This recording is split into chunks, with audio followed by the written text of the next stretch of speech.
Tối giờ đó. Từ ra thằng đó. Thằng con đó. Nó cái lái nó. Lái chính chân à. Ây à, nó.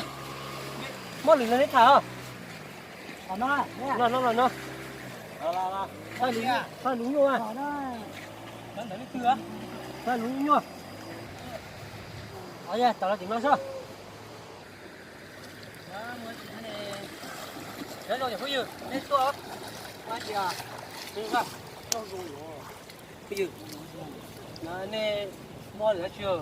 Dạ, Nói cho bây giờ phải chỉ bao này. Ông nó có ta sản xuất máu.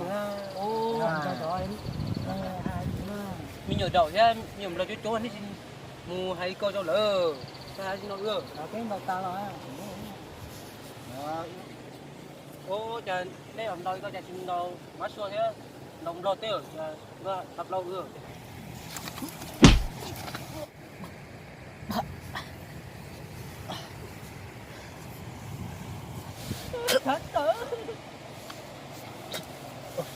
Tụi nó sữa đi cho nó nè. Vâng, phải nó sẽ cả tháo tàu thế hả? Để chỗ nó hả? Lên chỉ xin tao à. Cái mu. Nó mua chứ nào. Cái chỗ rồi. Chỗ rồi nhá. Thế chỉ nhung nữa rồi.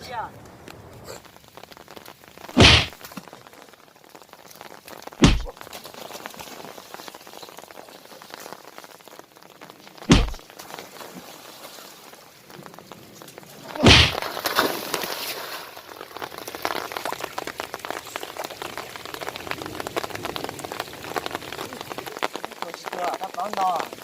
Nó lùa thì có trả lời.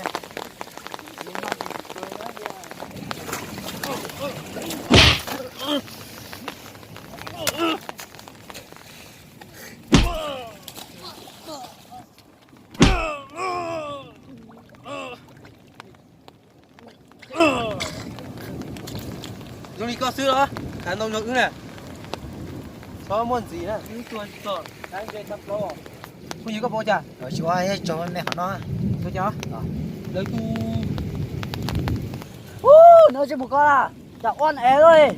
Vâng. Rồi lấy sao? Đừng một chỗ sao.